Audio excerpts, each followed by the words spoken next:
ಕಾಂಗ್ರೆಸ್ ಪಕ್ಷದ ನಾಯಕರು, ಹಿರಿಯರು, ಮುಖಂಡರು, ಸರ್ ಹೇಳ್ದಂಗೆ ಇಲ್ಲಿ ಬಂದಿರತಕ್ಕಂತ ಹೊಸ ಜನ ಅಂದ್ರೆ ಯುವಕರು. 1971ರಲ್ಲಿ 18 ವರ್ಷಕ್ಕೆ ಮತದಾನವನ್ನು ನಿರ್ಮಿಸಿದ್ದು ಕಾಂಗ್ರೆಸ್ ಪಾರ್ಟಿ ಆಗಿರುತ್ತೆ. ಏನಕ್ಕೆ ಅದನ್ನ ನಿರ್ಮಿಸುತ್ತೆ ಅಂದ್ರೆ ಯುವಕರಿಗೆ ಅವಕಾಶ ಬರಬೇಕು. ಪಕ್ಷವನ್ನ ಗುರ್ತು ಮಾಡ್ಬೇಕಂದ್ರೆ 18 ವರ್ಷಕ್ಕೆ ಅವರು ನೇಮಕ ಮಾಡ್ಬೇಕು, ಅವ್ರು ಮತದಾನ ಹಾಕಿ ಒಬ್ಬನ್ನ ಎನ್ನಿಕೆ ಮಾಡ್ಕೋಬೇಕು ಅಂತ ಬರುತ್ತೆ. ಅದನ್ನ ಮಾಡ್ಕೊಂಡಾಗೆ ನಾವು ಒಬ್ಬರಿಗೆ ಯಾವುದೇ ರೀತಿ, ಈಗ ಮೊದಲು ಬರ್ತಿತ್ತು ರಾಜರಾದ್ಮೇಲೆ ರಾಜರ ಮಕ್ಕಳು ಅಂತ, ಅದನ್ನ ತೊಲಗಿಸ್ಬೇಕು ಅಂತಾನೆ ಮತದಾನ ಬರುತ್ತೆ. ಆ ಬಂದಿರೋ ಸದುಪಯೋಗ ಇವಾಗ ಸರ್ ಹೇಳ್ದಂಗೆ ಈಗ ಹೊಸದಾಗಿ ಬರ್ತಕ್ಕಂತ ನಮ್ಮ ಪಕ್ಷದ ಯುವಕರಿಗೆ ನೀವು ಅವಕಾಶ ಮಾಡ್ಕೊಡ್ಬೇಕಾಗಿ ತಮ್ಮಲ್ಲಿ ವಿನಂತಿ ಮಾಡ್ಕೊಳ್ತೀನಿ. ಅದೇ ರೀತಿ ಪ್ರತಿ ಗ್ರಾಮ ಪಂಚಾಯಿತಿಯಲ್ಲೂ ನಮ್ಮದೇ ಪಕ್ಷ ಅಂತ ಅವ್ರಿಗೆ ಆಸಕ್ತಿ ಇರಬೇಕು.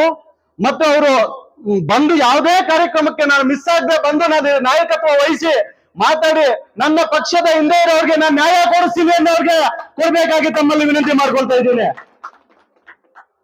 ಈ ಹೊಸತನ ಕರ್ನಾಟಕದಲ್ಲಿ ಪ್ರಕೃತಿ ಎಷ್ಟು ಹಸಿರಾಗಿರುತ್ತೋ ಅದೇ ರೀತಿ ಕರ್ನಾಟಕ ಪ್ರಕೃತಿ ಹಸಿರು, ಕಾಂಗ್ರೆಸ್ ನಮ್ಮ ಉಸಿರು ಅಂತ ಹೇಳಕ್ ಇಷ್ಟಪಡ್ತೀನಿ. ನಾನು ಇಲ್ಲಿ ಮಾತಾಡಕ್ಕೆ ಅವಕಾಶ ಕೊಟ್ಟ ತಮ್ಮೆಲ್ಲರಿಗೂ, ಅದೇ ರೀತಿ ನಮ್ಮ ಮಾತನಾರಾಯಣ ಅವರು ಲಾಸ್ಟ್ ಸರಿ ಸೋತ್ರು, ಈ ಪಕ್ಷದಲ್ಲಿ ಇರ್ತಕ್ಕಂಥ ನಾಯಕರಿಗೆ ನಾನು ಯಾವತ್ತಿಗೂ ಇರ್ತೀನಿ ಅಂತ ವಾರದಲ್ಲಿ 4 ದಿನ ನಮ್ಮ ಮುಳುಬಾಗ್ನಲ್ಲೇ ಇರ್ತಾರೆ. ನನಗೆ ತುಂಬಾ ಖುಷಿ ಆಗತ್ತೆ. ಯಾರು ಈಗ ಆಗಿರ್ತಕ್ಕಂಥ MLA ಸಾಹೇಬರು ಬರ್ತಾರೋ ಇಲ್ಲ ಗೊತ್ತಿಲ್ಲ, ನಮ್ಮ ನಾರಾಯಣ ಅವರು ನಿರಂತರವಾಗಿ ಬಂದು ಕಾಂಗ್ರೆಸ್ ಪಕ್ಷದ ಎಲ್ಲ ರೈತ ಬಾಂಧವರಿಗೂ ನಾಯಕರಿಗೂ ನಾನು ನಿಂತ್ಕೊಂಡು ನಿಮ್ಮ ಪರವಾಗಿರ್ತೀನಿ ಅಂತ ಇದ್ದಾರೆ.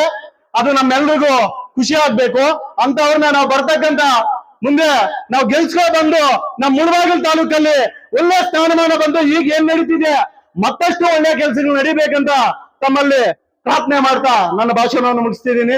ನನ್ಗೆ ಅವಕಾಶ ಮಾಡಿಕೊಟ್ಟ ತಮ್ಮೆಲ್ಲರಲ್ಲಿ ವಂದಿಸುತ್ತಾ ನನ್ನ ಮಾತನ್ನು ಮುಗಿಸ್ತಾ ಇದ್ದೀನಿ. ಜೈ ಹಿಂದ್, ಜೈ ಭಾರತ್.